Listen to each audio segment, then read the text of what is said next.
They epitomize everything wrong with anime. Welcome to Watch Mojo, and today we are counting down our picks for the top 10 worst anime filler villains.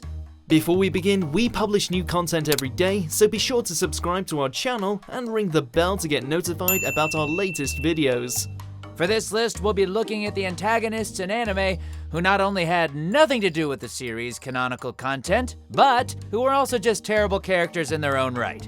Get ready for immense disappointment and a whole bunch of wasted time. I'm Todd Haberkorn, and I've never played a filler villain. Let's get ready to Mojo! When you even acknowledge that nine-tailed brat Naruto! What about me? Number 10, Shiranami, Naruto Shippuden. There's generic, and then there's this guy.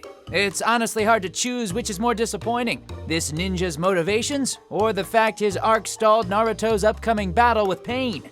Doesn't that make you happy? Oh, come on, smile for me. Wanting to take control of a forbidden jutsu purely for profit, Shiranami's apathetic attitude came across more annoying than sinister. Just another ninja roadblock for Naruto to eventually overcome. All the while, the Six Tails user Utakata just casually sat in the background. You're shocked, Utakata? But that's just what you did. No, it wasn't. The franchise may have seen worse villains, which we'll get to later, but for boring us to tears, this generic dude still deserves to be shamed. What?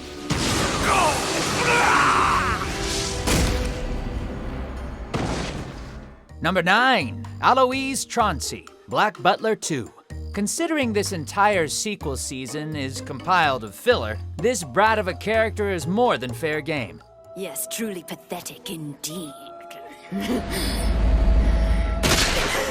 Yes, we do feel bad that he was abused in the past, and it is nice to see his personality radically contrast with CL's, apart from their tendency to cross-dress, of course, cause let's face it, all those layers is just a lot of work. Hashtag wardrobe coordination. But for all his sadism, this rich kid just came across as rather melodramatic. You have got to be joking! Ah! The fact his whole character boiled down to wanting to make sweet vice with his own demonic butler made him feel like nothing more than a yaoi fanboy, as opposed to CL's intellectual equal. Do you know, I think you're my highness. Number 8, Baron Maximillian, Ultimate Muscle. On paper, the idea of Kid Muscle and his wrestling buddies taking on a group of vengeful and dangerous criminals in the ring sounds pretty sweet. Yes, I've so looked forward to battling you, Kid Muscle. Unfortunately, the final boss failed to live up to his potential, at least when compared to other top-notch challengers like Mars and Kevin Mask. With weak motivations and a rather lackluster fight, not even the Baron's multiple transformations could save him from mediocrity. Maximilian! Boy, the Baron's beefing up! Maybe, if he had stuck with the whole magician shtick, he would have made for a more interesting opponent, and we would have at least have gotten a bunny out of a hat, but as it stands, he was one of the more shallower obstacles that Kid had left busted on the mat. This isn't so bad! Number 7, Eric, One Piece. In any other show, this guy might have had a chance at standing out of the crowd. I know you! You're that sicko guy! It's not sicko. It's sicko, you brat! After all, he's a shades-wearing devil fruit user that can create wind sickles to decapitate any pirate he comes across. Alas, when compared to the rest of One Piece's phenomenal cast of villains, Eric falls woefully short. If another word escapes your lips, I'll tear you apart! Not only did he barely pose a threat to Luffy, but he was so paper thin that he's pretty much the least interesting thing about the whole Warship Island arc.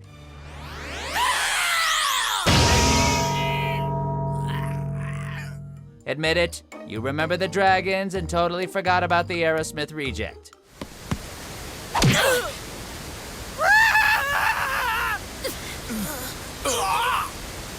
Number 6, the traitor Arrancar, Bleach. The idea of a civil war taking place in Las Noches between the Arrancar loyal to Aizen and those that seek independence from his rule sounds epic.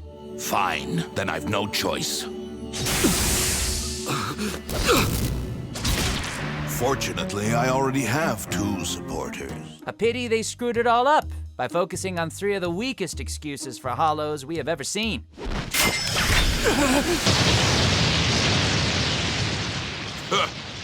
Pathetic. Let's be honest here, people. Patros, Menace, and Aldegor were a sorry lot that were never going to amount to anything. No, it can't.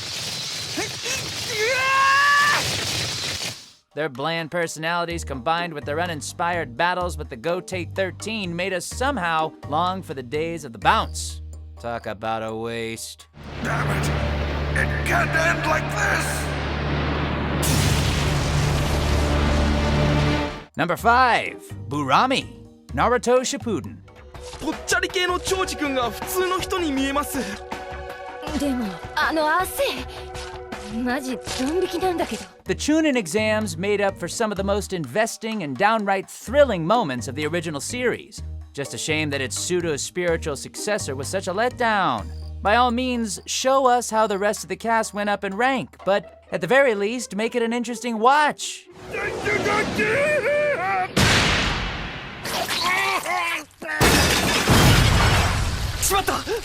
Instead, all we got was Kiba going up against this plump ninja who uses sweat-based jutsu in order to snatch victory. Yes, it's as gross as it sounds.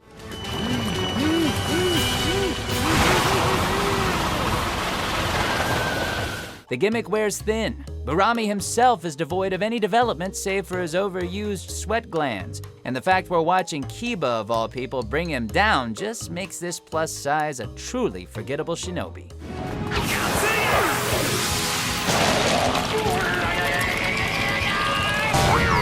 Number 4, Daphne, Fairy Tale.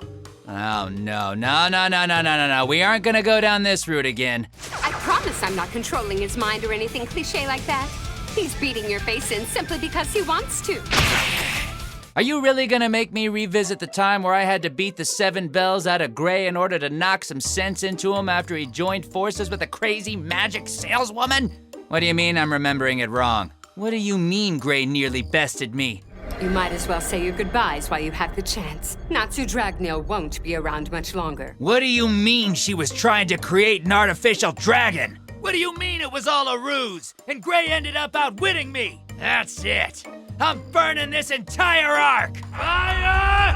Dragon! Roar!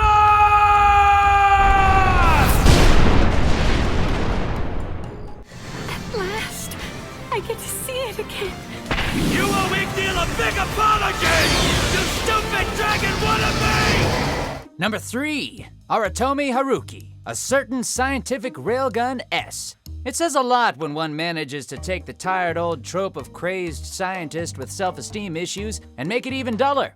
では始めよう。僕らのサイレントパーティーを。Annoyed over the fact that robotics have been pushed aside in an Esper-filled society, the good doctor here decides to show Academy City what he's made of by sending out random mechs to blow shit up, all the while contemplating how misunderstood he is and blah blah blah blah blah blah blah. You've heard it all before. 能力者どもの最大の弱点は、所詮は疲労する人間であるということだ。貴様とてそれは変わらない。 Naturally, his plans crumble when Misaka comes a-callin' and gives his robot friends a taste of her, railgun. That's not a euphemism, it's an actual railgun. This guy sucks so hard at life that he even failed at taking his own. Way to give mad scientists everywhere a bad name, dude. 死んで逃げようなんて。そんな楽させないわよ。Number 2, the Big 5, Yu-Gi-Oh! Duel Monsters. Because that's exactly what this show was missing. Disgruntled former company executives.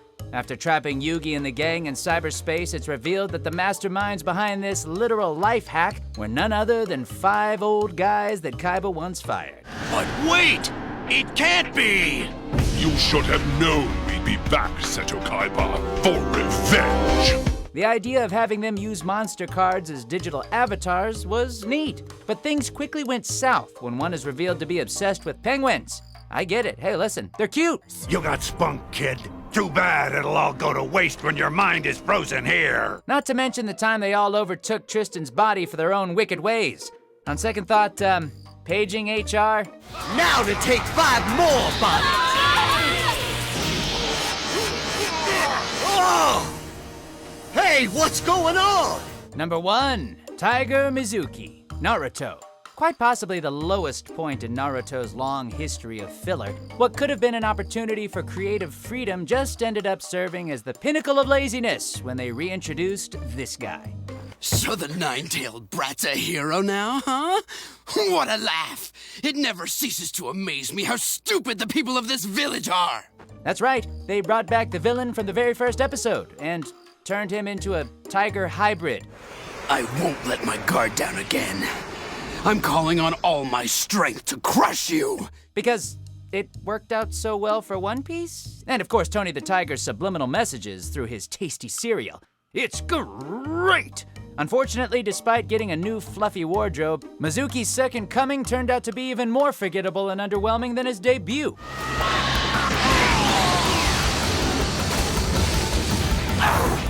An achievement unto itself when you look like you just came off the Lion King musical.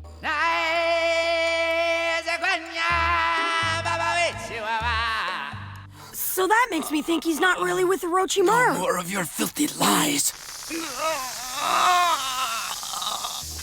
Do you agree with our picks? Check out these other great clips from WatchMojo and be sure to subscribe and ring the bell to be notified about our latest videos.